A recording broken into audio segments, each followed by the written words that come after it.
Radha madam sir first ನಿಮ್ಮನ್ನು ನೋಡೋಕ್ಕೆ ಬಂದಿದ್ದು ಎಲ್ಲಿ ಯಾವಾಗ? ನಾವು ಆ್ಯಕ್ಚುಲಿ ಇಲ್ಲಿ ನವರಂಗ ಹತ್ರ ಮರಿಯಪ್ಪನ ಪಾಳ್ಯ ಅಂತ ಇದೆ, ಅಲ್ಲಿ ನಮ್ಮದು ಸ್ವಂತ ಮನೆಯೇ ಇತ್ತು, ಚಿಕ್ಕದಾಗಿತ್ತು.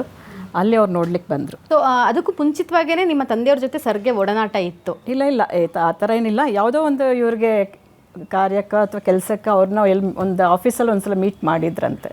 ಅದು ನಮ್ಮ ತಂದೆಯವ್ರು ನೆನೆಸ್ಕೊತಾ ಇದ್ರು. ಒಂದ್ಸಲ ಬಂದಿದ್ದರು, ನೋಡಿದ್ದೆ, ಆಗ ಚೆನ್ನಾಗಿದ್ದಾರೆ ಅಂತ ಸರ್ ಭಾಳ ಸ್ವಲ್ಪ ಸಣ್ಣ ವಯಸ್ಸಿಗೆ ಮದುವೆ ಆದ್ರಿ ಅಂತ ಅನ್ಸುತ್ತೆ. ಇಲ್ಲ ಮೇಡಮ್, 29 ವರ್ಷಕ್ಕೆ ಮದುವೆ ಆಗಿದ್ದೆ.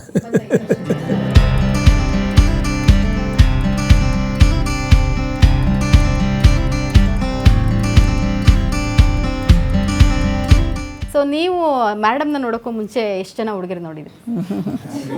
ನೀವು ಅದನ್ನು ಕೇಳಿದ್ರೆ ಹೆಂಗೆ ಹೇಳೋದು? ನಾವು ಸುಮಾರು ಒಂದು 4-5 ಜನ ಹುಡುಗಿರು ನೋಡಿದ್ದು. 4-5 ಜನ ಹುಡುಗಿರು ನೋಡಿದ್ರಿ. ಸೊ ಮೇಡಮ್ ಮನೆಗೆ ಹೋದಿದ್ದ ದಿನ ನೆನಪಿದೆಯಾ ನಿಮಗೆ? ಹೌದು, ಮನೆಗೆ ಹೋಗಿದ್ದೆ. ಇನ್ನೂ ಎಜುಕೇಷನ್ ಮಾಡ್ತಾಯಿದ್ರು ಅವರು. ಆಗ ಹೋಗಿದ್ದೆ, ಮನೆಗೆ ಜ್ಞಾಪಕ ಇದೆ. ಯಾಕಂದರೆ ಇವ್ರ ತಂದೆ ಅವರು CCBನಲ್ಲಿ ಕೆಲಸ ಮಾಡ್ತಾಯಿದ್ರು. ಆವಾಗ ಯಾವುದೋ ಒಂದು ವಿಚಾರಕ್ಕೆ ಅವ್ರನ್ನ ಭೇಟಿ ಮಾಡಿದ್ದೆ. ಪೊಲೀಸ್ ಅಪ್ಪನ ಮಗಳು ಮದುವೆ ಮಾಡ್ಕೊಳಕ್ಕೆ ಸ್ವಲ್ಪ ಭಯ ಆಗಲಿಲ್ವಾ ನಿಮಗೆ? ಯಾಕೆ, ನಾವು ರಾಜಕಾರಣಿಗಳಲ್ವ, ನಾವು ಯಾಕೆ ಭಯ? ಹೆಂಗಾರು ಇರ್ಲಪ್ಪ, ಯಾಕೆ ಬೇಕು ಸ್ಟ್ರಿಕ್ಟ್ ಅಂತ ಅನಿಸ್ಲಿಲ್ವಾ? ಮಾವ ಸ್ಟ್ರಿಕ್ಟು.